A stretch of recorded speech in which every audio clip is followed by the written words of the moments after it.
Okay, everybody, we've got our books. Are we ready to start reading? Got a couple of different ones now. Remember, every day I also read a chapter or a couple pages out of a new book. I know I read a lot, but I'll read this, and then I got to get going because I got to get my out there. So, we're going to, one of the newer ones is The Rope, which I've read before.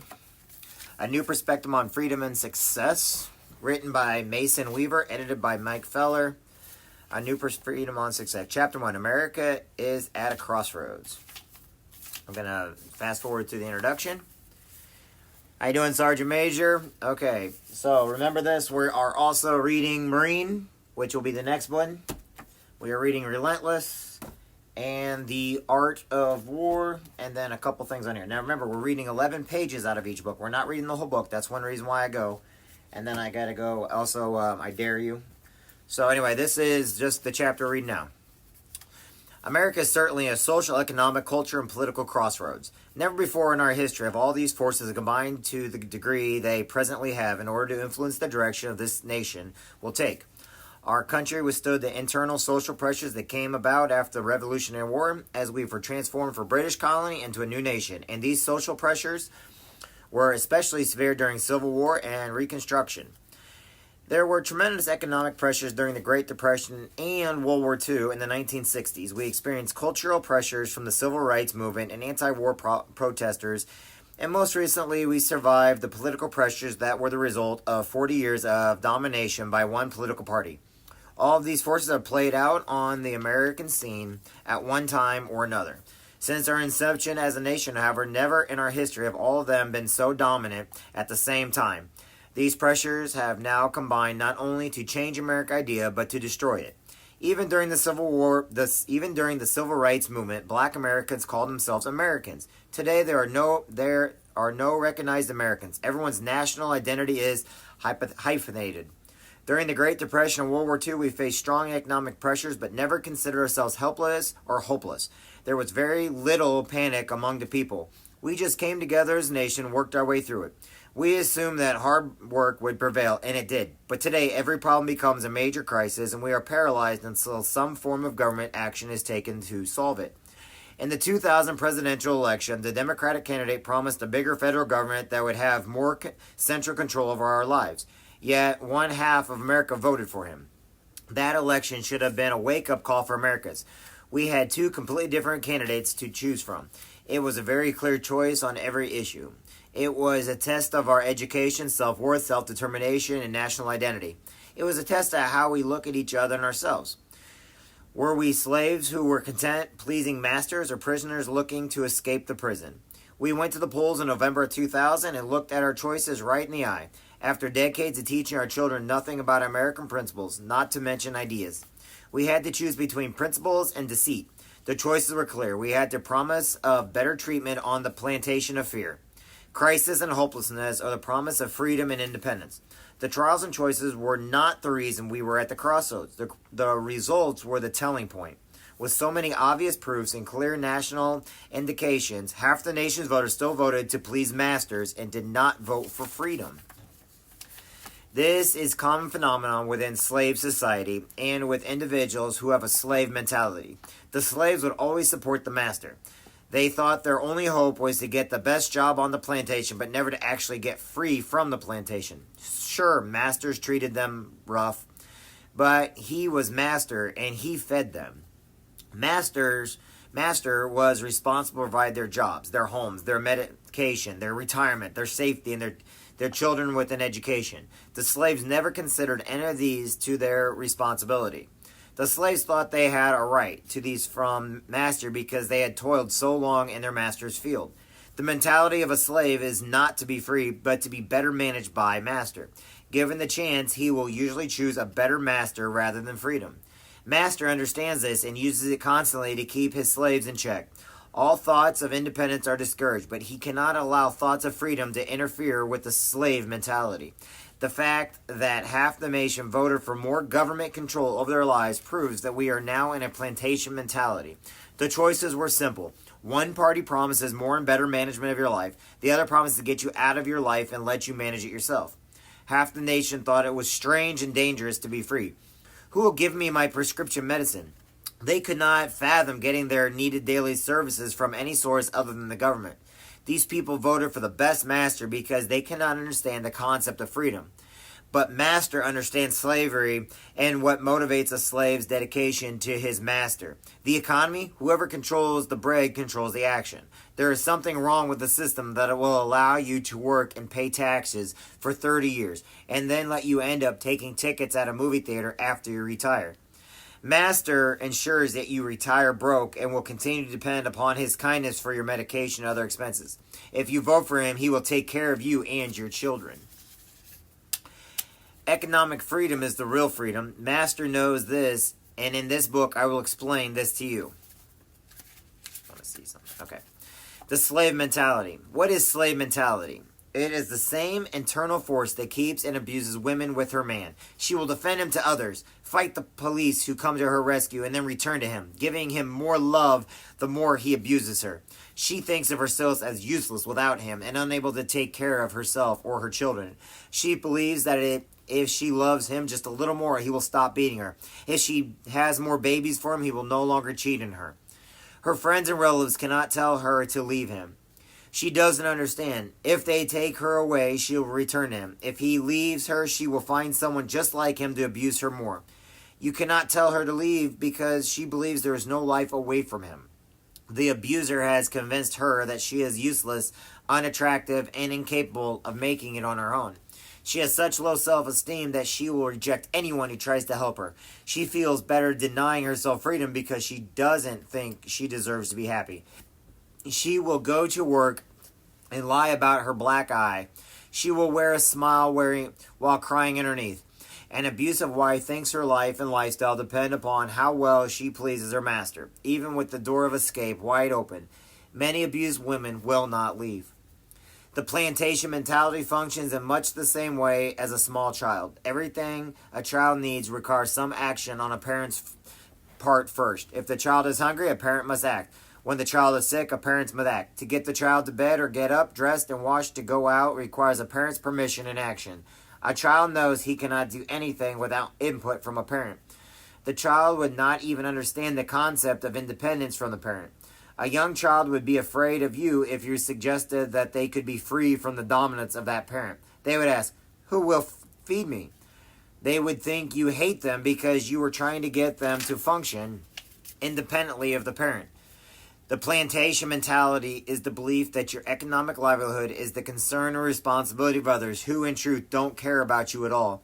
In this mental state, saving your own money for retirement becomes risky, but allowing others to ensure a limited retirement lifestyle for you is much more secure.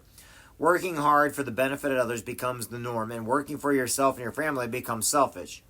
You will find that very notion of owning your own business is an alien to your friends and relatives. You will experience resentment and even hostility from others. There is a reason for such hostility. You are thinking like a prisoner, and they are thinking like a slave. Question: are you going to be slave to the government or masters of your own independence? To an independent thinking person, the notion of freedom will never be confused with one of safety.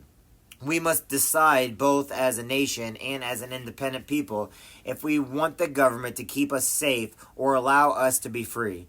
In order for the government to keep us safe, they must control us. It must force mandates and regulations on business to ensure a certain quality of life for workers. It must control our driving and make sure we put our seatbelts for our own protection.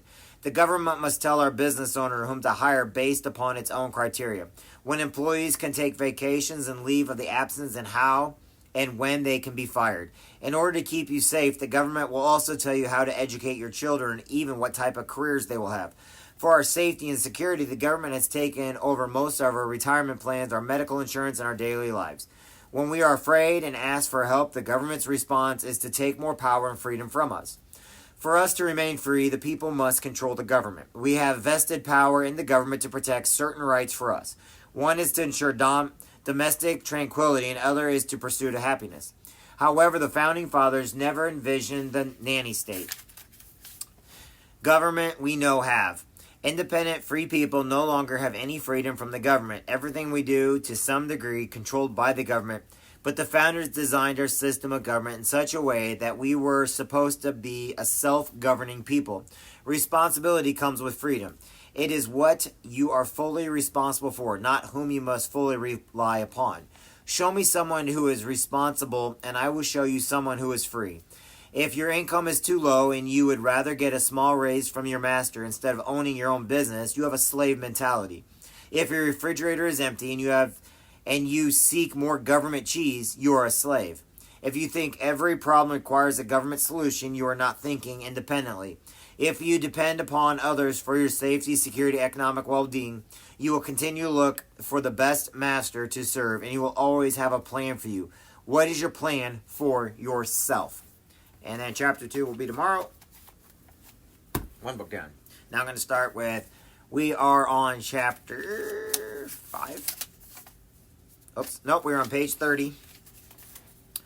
So Chesty is in Haiti right now, and he is now starting to fight, and we are, okay, so we're on page 30, and I will take this one to page, if I can find it. So now we are going all the way to page 39, and then we're going all the way to new skills, okay? So this is Chesty, the life of Chesty Pull, the number in history when 5 Navy crosses. So you can go back into my Facebook feed, videos, and you can see that we've read all the way up to page 30 in this book. Now this is, Lieutenant said, and when they catch our wounded, well, Captain, if you see one, you will never forget. The Cocos believe that every man who dies must go before the gods, and they use their knives to see that when our men go, they are beyond recognition. They slash the face to ribbons and tear the body apart. You will see. Puller was learning valuable lessons from Haitians. Just a second. Need my water. I learned yesterday I need to drink a little bit of water while I'm reading. Yes, I filled up my daughter's water bottle, and I got mine too, but mine's on the other side of the room. Alright, so I'll put that back there. Okay. Captain, is a matter of life and death for officers and non-commissioned officers to have respect from the men and something more adulations. They must obey orders to the letter without question, though they die for it. It is the only way to handle men in combat. If you lose control, you lose lives. It is so simple as that. About 3 weeks later, when he was off patrol, Puller attended the christening of a child born on the trail and stood as his godfather. He was surprised to hear the priest call the name Lafayette Puller Franciscois. It was the first of scores of namesakes in his long career. Lewis gave the priest $5 and asked that a candle be burned for the child. It will be done, Captain, and the candles will be burned for you. And prayers said, "Bless you, sir." Lieutenant Laney was soon taken from Puller to duty at the palace of President Duautogravs in the capital. There was an able replacement, a Lieutenant Calix, who helped to further the education of the captain in the patrols which followed in rapid succession. The teaching of Louete saved the captain's life more than once, notably on a patrol near the village of Sainte-Fe, where he had a brush with death. A priest in this place told Puller of the one Dominic George, a bloodthirsty Caco leader who had wrought much damage in the region and was now in camp about 15 miles away. Puller told Juanito to pass the word that they would leave for Mirabales the next morning and to see that it got public attention. At 10 o'clock the following morning, the patrol took the dusty trail, followed the pack mules, dragging a number of bushes Puller had cut. He took with him every native that met on the trail, and then they had gone several miles, turned his troops off the main road. The civilians stood under guard and sent the pack mules in to Mirabales. The patrol went no more than a mile from the trail, but put out sentries and slept until dark. At dusk, Puller had the men leave heavy gear with a guard, and in a light marching order headed for the camp, the Caco camp. They marched for hours until about 2 a.m. A rainstorm burst upon them. Brunstad said that the enemy must be near, and the march slowed. The column in a single file without lights or sound in the darkness and rain. Saramonte led the way, followed by Brunot, Puller, and 2 firing teams, then the mass machine guns, and the rest of the company under Lieutenant Calix. After an hour, the rain stopped and the moon appeared, and they rounded a bend. The vanguard saw a half-dozen glowing logs at the trailside, now smoking and steaming. "This was to light the trail for centuries, Captain," Brunot said. Puller walked past the logs and saw a native with a rifle at ready on a high bank above the road. There was a challenge. Que vios!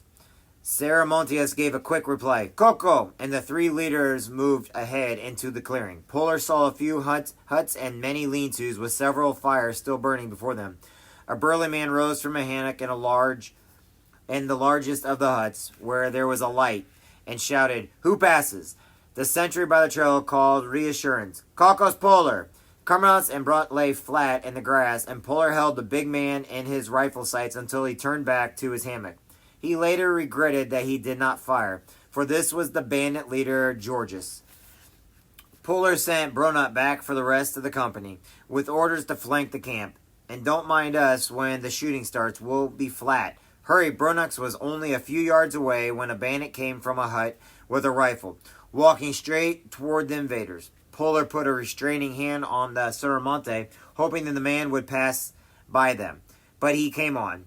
When he was but a step away, he halted. Who are you? His rifle was at the ready. Puller shot him, and as the man fell, the company charged up, and Cocos poured from the shanties.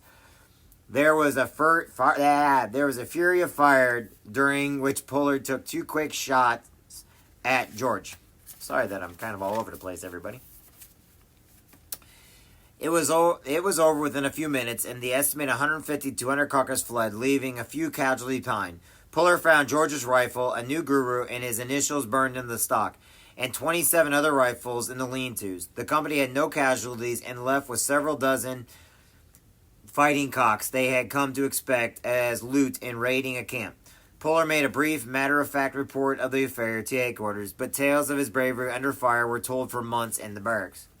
One day, when Lewis led his patrol to a supply dump in the field, he met Louis Coquel, one of the legendary characters of the Corps.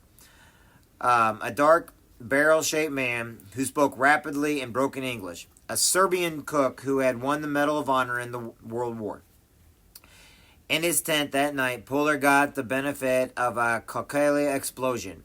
We fight this war like damn fools, Puller. They scatter us like pieces all over Haiti. Kuka patrolled 1P, you 1P. They put us in a few posts, and damn if we can leave the tents to find the enemy. This is not war. This outpost waiting drives me mad. If they want to fight, they must bring all together and send us out to find Cocos and end this thing. Puller listened to Coquella for hours and remembered that night. I learned one of the great lessons of warfare from him. Concentration of force. It was familiar to me from having read Caesar and Napoleon, but no one put it like Coquella. He was one of the first critics of American warfare I had met. We still have not learned the lessons of military concentration in America, and I can't see why. It's plain in every worthwhile textbook. And the month afterward, Coquelia went with Puller on many patrols, adding his machine gun company to Company A. One night, the combined force set out just after dark, marched all night without incident, and was halted at dawn by the commander, who ordered all hands to sleep until late afternoon. Coquelia raged. No real man can sleep in the day. I will hunt the enemy. He asked Puller to go scouting with him, but Puller declined, saying that he would obey orders. Coquelia borrowed a Browning automatic rifle, got permission to stalk Caicos until dark, and disappeared. He was back at twilight and marched with patrol all night without a sign of fatigue. Puller and his friends were amazed to see Coquelia keep up with this pace for a week. And though some scoffed that he merely left camp to sleep away the days, there were few doubters. Puller got an indelible memory of Coquelia on a trail one day when the Sir broke the silence of the march with a roar. Halt! And hammered on his huge chest, shouting, Me, the great Coquelia, greatest chief of Milwaukee, a goddamn second lieutenant in the Marine Corps, helling about in these goddamn bushes. He ceased as abruptly as he began and walked on without another word. Puller's military reading bore fruit in the jungle fighting. He conducted experiments with the aid of Brunot and Calix. He told the lieutenants in the Boer War the English found that they were killed few enemies when they lay on high ground, and the Boers were low. They always shot overhead. Men usually fired too high on such ground. The natives saw the point, and Puller went to work on the problem. He had special rifle sights made in a railroad machine shop with a tip twice as high as regulation. The men used these sights on patrol. When the company went to the rifle range, Puller acted as armor, inserting the normal sights before the men went to the targets. A simple change which increased confidence and accuracy. He was also troubled over the inability of men to shoot well in the dark, for they often fired into the ground or high in the air. His remedy was a wooden stake, varying with the height of each man. Tried to stack swivels of his rifles with rawhide. When the marksman lay prone, they rested the barrels on the stakes, quickly ready to fire parallel to the ground rather than high or slow.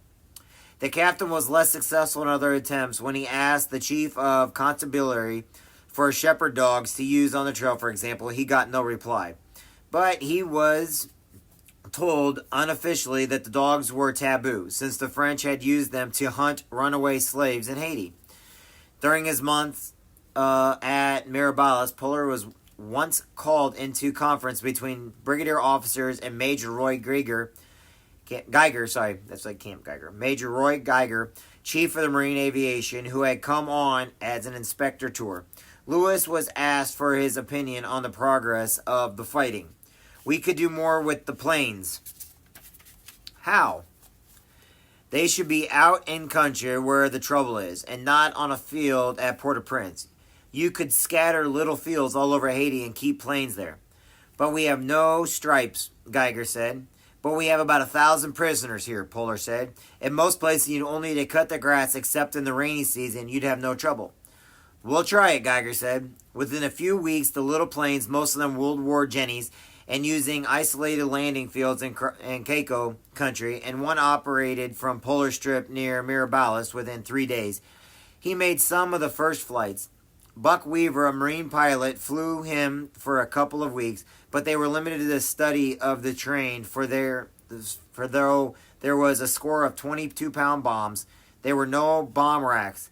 A succeeding pilot, a Lieutenant Sanderson, declined Puller's offer to toss bombs overboard from the rear cockpit and devised a release mechanism by fastening a canvas mail sack under the fuselage with a sash cord sewn to either end. When Puller spotted a Caco camp below, Sanders loosened the end of the rope, tied in his cockpit, and the bombs fell. Puller flew a dozen of such missions, but the damage to the enemy was unknown, though Lewis claimed that the crude bomb sight had uncanny accuracy. These, so far as Puller knew, were the pioneer flights of close air support in the Marine Corps. General Jean A. Lejeune, Commandant of the Marine Corps, had come to Haiti on inspection, and Lewis was anxious to see the hero of the fighting in France, the only Marine who had commanded a division in AEF. He met him on the porch of the mess hall in Mirabales, where Lejeune had talking with his drink commander, Colonel Thomas A. Clinton, and other officers. Lejeune won Puller's heart. A Marine patrol filed past just in from the hills, and the officer turned to his watch. A sturdy band of men moving the easy gain of jungle fighting. Returning from much of that had obviously been long and hard. They were unshaven and ill-kept. I'm afraid the men are a little ragged and out of uniform, Sir Clinton said. I'm trying to improve them. Colonel, I'm a field soldier, Lejeune said. I don't give a damn what men look like in the field.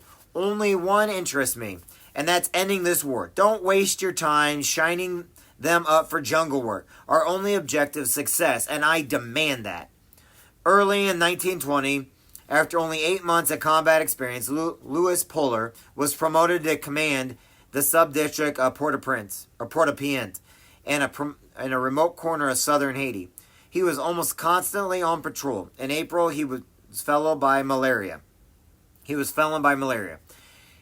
so weak one morning with throbbing head and aching body that he could not leave his bed. He took large doses of quinine, and on the advice of his first sergeant, tried rum as often as he could stomach it. In the 5th day of his fever, he lost consciousness. Lewis opened his eyes to see a stranger leaning over him, a Negro doctor. He turned and saw the round, beguine face on the French priest, who was the only other white man in the sub-district. You have a bad fever, the priest said, but you will be better now. I have given you a quarantine intravenously, the doctor said, and now I must give you more. He held a huge hypodermic. My God, you must be a veterinarian. The malaria does not easily surrender. You need to have fear. You need no fear. I am trained in France for many years. You will be better now. Puller walked the following day and within a week was back on his duties. His first sergeant brought him a bill for 2 gallons of rum used in the cure. You black devil, you poured it between my teeth when I passed out. Or you had big parties in the barracks. The grinning sergeant folded the money away. The captain is not the best patient. Many doctors, many treatments. A few days afterward, Puller rode over the mountains trail to Oxcayas for his monthly report to his district commander, who greeted him with a smile and a handshake and chanted as if from an official document. For valor in action in the outpost reign of Tour de Frere with the disregard for his own life. Captain Puller, I have the honor to inform you that you are to report to Port-au-Prince for the purpose of being awarded the Medaglia Militaria of the Republic of Haiti. There was a brief round of drinks and celebration, and Puller soon left for headquarters. He was decorated in a ceremony at Port-au-Prince on April 17th, the first of his awards for gallantry in action, and after 2 days' leave, was back in his sub-district hard at work. He wrote Tom Poland back in the States. You may rest assured I was relieved when I found that I had been ordered to Port-au-Prince to be decorated for killing Caicos and not to be court-martialed for the same. It's funny as hell to me. Every once in a while, some misguided fool up in the States who knows nothing of the troubles here sets up a howl over a few black bandits being knocked off. Well, someone has to be the goat, and it generally a genuine officer. You don't want to come down here, Poland said. Poland, stay in the States and make something of yourself. It's a dog's life here. Unless I get into the Marine Corps, I have a pretty rotten-looking future ahead of me. The next month, May 1920, the Caicos campaign came to an end with the slaying of the 2 chieftains, Charlemagne Pérez and Bohemond Batteville, by patrols led by Captains Herman Hankett and Cy Perkins. An armistice was declared, and the tribesmen poured into the cities by the hundreds to give up their arms and make peace. Every soldier who brought in his weapon was given new clothes and $10. Puller was in Maribelis in these days, intent upon studying the enemy. He talked with literally hundreds of the bandits, hearing their various of combat in which he had fought, and searching always for word of the killing of his friend Lawrence Muth, who had been the victim of a Caicos ambush in the last week of the fighting. He had written Tom Poland of the report of Muth's death. In the fight with Caicos a few weeks back, Muth got his. The Marines and guardmen left him where they retreated. Damn them! I surely hope he was dead when the black men got to him. The next day, a large force hiked over to the scene. There wasn't a piece of flesh or bone as large as my hand. His head is stuck up on one end of a pole somewhere now, out in the hills. Puller picked up Muth's trail from a minor Caicos chief, Juan Chalais, who was in the crowd town. Puller, I do not like French very much. This is hard. Who was in the crowd town. Puller talked with him, his improved Creole, and the arrogant native warrior told of Muth's end without reservation. They walked into our trap, and it was beautiful. Your lieutenant, Muth, he was the first. He fell, but he was not dead. And when we drove the enemy away, we made talk with our gods. We were 4 chiefs to make the sacrifice. As always, we took off the head from the lieutenant and cut up his body. Puller sickened at Crescent told of these obscene atrocities committed by the most corpse. Then we opened the chest, Curry said, and took out the heart. It was a very large, and we ate it. We ate of it. Each of the 4 chiefs to partake of the courage of our Lieutenant Muth. It was a glorious day. In other words, the enemy was eating the hearts and basically taking off the heads and putting them on poles to scare the Americans. That's the result of that. Then we opened the... Puller controlled himself and on orders from the commander took Charlouis to the prison. Louis taunted the Negro the 2 blocks to the guardhouse in an effort to sting him into a dash for freedom. But Joseph was too shrewd for that. Shortly afterward, however, the chief was killed in an attempt to escape his guards.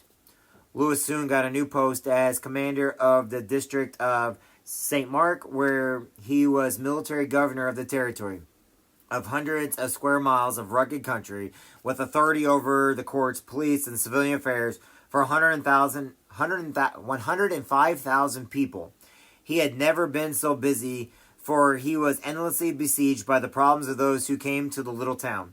He was ordered to build barracks for his outposts, though he had no experience and almost no money for the purpose. Headquarters sent just enough cement for the floors and sheet iron for the roofs. The rest was up to the commander. Puller responded with vigor, and for months he drove trains of prisoners through the jungle in a style that reminded him of the building of the pyramids. "I may go to hell for this," he told a visiting officer, "but I've got to finish, like it or not." There were no pack animals, so the half-naked swarms of Haitian prisoners carried logs from the distinct forest to hew into beams. They stumbled under baskets of limestone they had dug from quarries and pounded into powder. On the barracks site, they burned this to produce a rich yellow-white ash. For months, the men quarried stone, cut it into rough blocks, and bored into Puller's watchful eye. Page and a half left. Dozens of them broke down under burdens and were useless for the work. A few of them died, but the hills, the 20 barracks, rose under the hands of masons. Carpentry found by Puller in the prison pens. The small shelter were 14 by 13 feet, with stone walls 2 feet thick, pierced the loopholes. Each had an officer for a 3-man outpost, a jail and sleeping quarters. Puller was forced to fashion bars for the cell windows from the barrels of the captain's captured rifles. The captain directed each outpost to raise vegetables and supplement the daily rations of 10 cents per man, and somehow, despite handicaps, his little military empire prospered. Lewis did not go unnoticed by the superiors, and early in 1921 he was recommended for the permanent commission in the Marine Corps, where his rank was now that of sergeant. He took examinations, but failed the section on trigonometry, as did 90% of his class. Someone had reversed the traditional order that the trig books could be used on the examination, and Lewis found himself at a loss.